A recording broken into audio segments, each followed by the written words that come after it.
Hi, this is Gaurav Dikshit. I'm the beverage manager and the sommelier at the Leela Palace, New Delhi. And this is for Food and Drink Festival on Travel Dine. Thank you. Cheers. Gaurav, tell us what are the few things that a beginner should keep in mind while tasting wine? See, when you taste a wine for the first time, my first advice, keep your mind clean. Do not decide what would be the conclusion. Go step by step.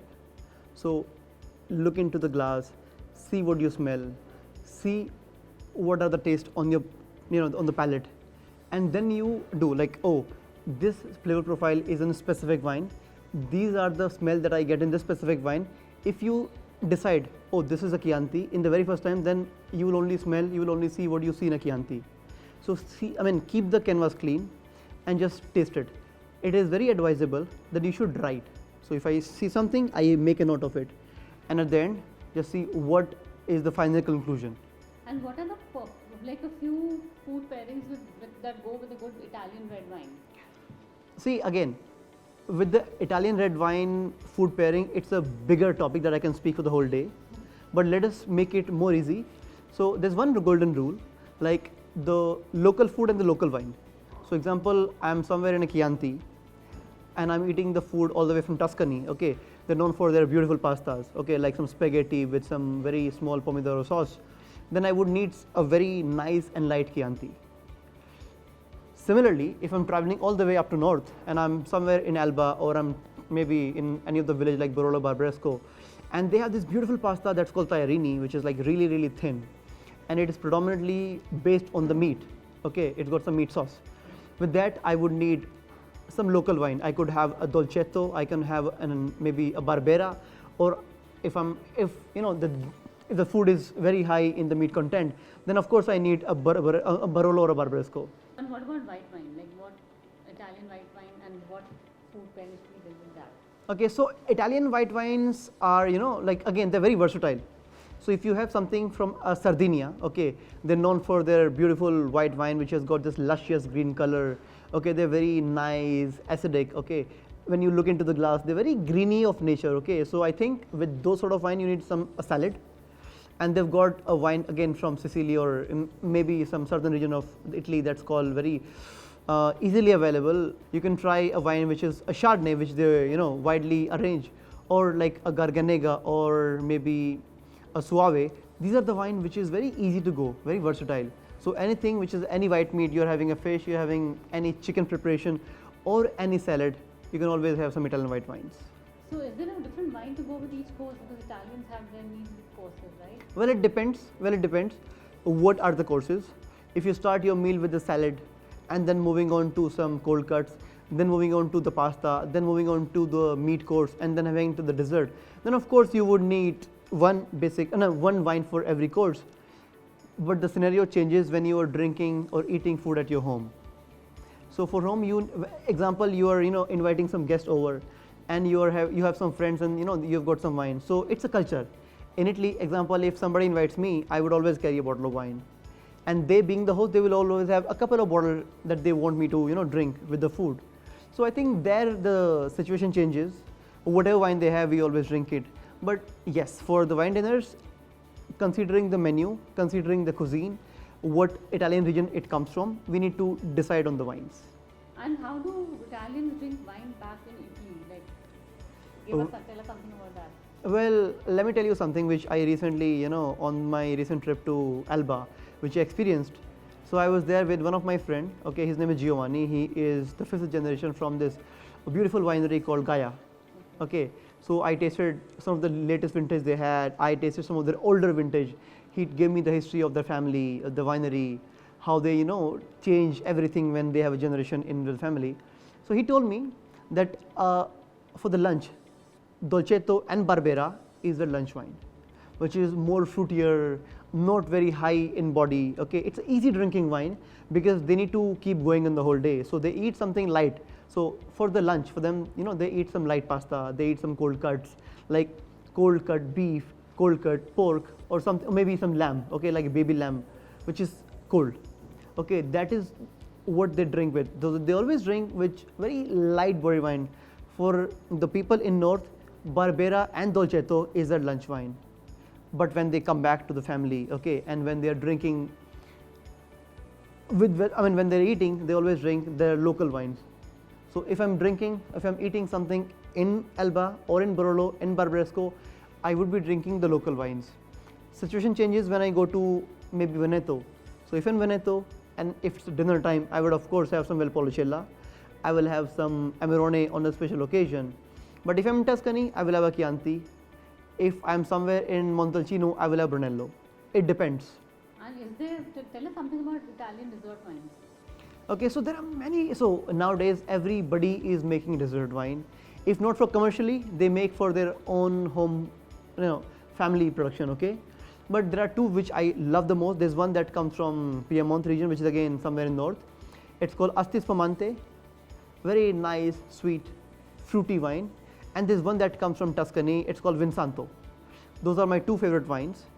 Moving forward, which is very commercial right now, it is easily available. It's called Lambrusco. It's a semi-sparkling sweet dessert wine, which you get from Lombardy. And does pizza typically go with wine? Of course. So people in Italy, so pizza is considered one of the street food.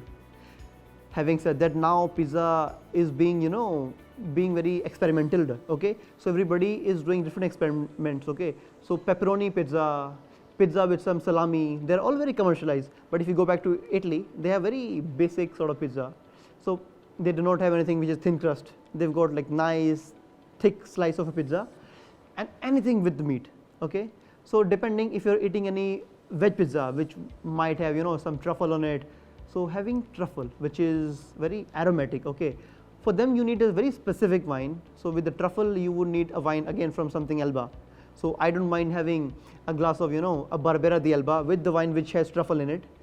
If the wine has got maybe some arugula, some lettuce, or maybe some artichokes, or maybe some capsicum, I can have any any white wine with it.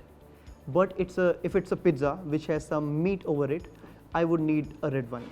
So Chianti is my favorite wine to have with the pizza. And like Italy has so many regions of wine. Like I think wine regions, like there are about 23 of them. Yeah. So tell us about the most popular ones. See, I think every wine region is very popular, but well, it depends how many we get in India. Okay, because we might not be importing wines from one of the very most hidden vineyard like Alto or DJ, but the most famous ones, like my favorites, I would say Piemonte, I would say Tuscany, I would say Veneto, I would say Emilia Romagna, and not to forget Lombardy. They're all 5 regions which I love the most. Why Lombardy? Because Lombardy makes a very nice, high quality sparkling wine which is called Franciacorta, which I love the most. And is there always a clash between, or a debate, like a competition between Italian and French wine? I think no. It is always created by us. We say, I've got these my favorites, I've got those my favorites. So, in my opinion, I might be wrong, but in my opinion, French, they are the most clever ones. They know how to market themselves. Whereas Italians, they just believe in working. So, there's one white wine that comes from Barbaresco. It's called Gaiari, which is very high quality, but it is very expensive. Nobody wants to pay that high price for Italian white wine, wherein people are very happy to pay any price for a Grand Cru Chablis, which is a French wine. So I think it is just how they market it, but internally there's nothing.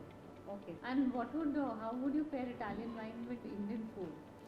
Okay, so I think a lot of people would know, but there is this Italian winemaker coming in from Tuscany whose name is Piero Masi.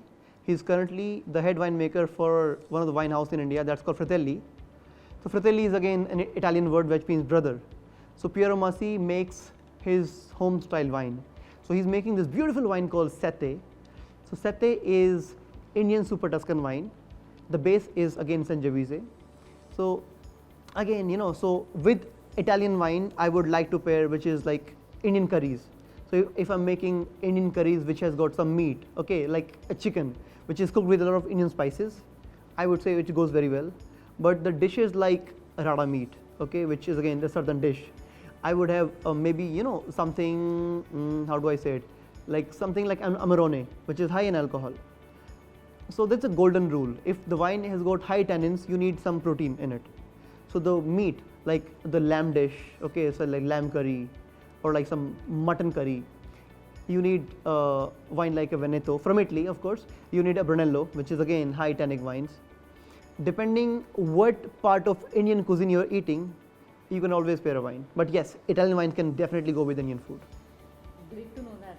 And what is an interesting, memorable thing you've encountered, like while you're in Italy, or maybe serving a guest here? Okay. Some interesting incident or something. I would say not very interesting, but it was very funny. So there was a guest who said, I want to try some very easy drinking wine. What do you suggest? I made her taste a couple of Cabernets and Shiraz, which she did not like. She's like, I think it's too heavy for me. So I gave her a glass of Pinot Noir, which is one of the very light body wine. Okay, it looks like very, very light in color. You can actually see through the glass. When I served the lady, she's like, oh, have you guys diluted it? Is there some water that you mixed with it? That is one. And the second, which happened with me when I wanted to be a sommelier, even before I came to hotels, like before I even started working. So I was working on an outdoor catering, and they said, oh, since you speak so much about wine, why don't you be on the wine counter? So there was a guest. He give me a glass of red wine. I poured a glass of red wine, and what did I ask? I said, so what do you want to drink your red wine with, soda or water? And then he gave me this, poker face look. He's like, no, I will drink it neat. So that was a very funny incident which happened with me. And any golden rules for having wine? Like I've seen people have like maybe a red wine with ice in it. I think no. See, when I as a sommelier, when I see my guest putting some ice, okay, when they say, can I get some ice in it? Of course, it hurts, okay. But then looking from a guest, perspective, maybe he's right, okay. Maybe the wine which we served him or served her could be very warm, okay, it could be hot. And when the wine is not at the right temperature, it might not taste what it is supposed to be, okay. So then if somebody orders for a wine, it becomes my responsibility that I serve a wine on the right temperature. But if somebody still, okay, they still say, can I get some ice? Of course you paid for it, you can do whatever you want. But then we always give advice. We always say, ma'am, why do you want to add ice? It will dilute, okay, the liquid inside. And it might not taste what a wine is actually tasting. So, but still, it is their choice if you want to do it. But then as an advice, we always avoid. And how important is temperature in a wine? I think it's the most important thing, because serving a warm white wine will spoil the wine. Serving a super cold red wine will also spoil the taste. At the same time, let me give you like a couple of the temperatures. So anything which is like bubbly, if it's a sparkling wine or if it's a champagne or a cava, the temperature has to be like 7 to 10 degrees. If it's a white wine, it has to be 8 to 11, 8 to 12 degrees. If it's a light bodied red wine, it has to be 10 to 12 degrees, not more than 12. One more thing, if I poured a wine, which maybe red wine, which is very cold, and if I'm tasting nothing, we can always hold the glass with our palm and just give some warmth, give some heat from our hands, and the wine will get better. But you cannot put ice and make the wine as per your cooler temperature. For a medium bodied red wine, 14 to 15 degrees, like 14 degrees. If it's a very heavy bodied like Barossa Valley Shiraz, or you're drinking some Amarone or a very high quality Barolo, the temperature has to be 16 to 18 degrees, nothing warmer.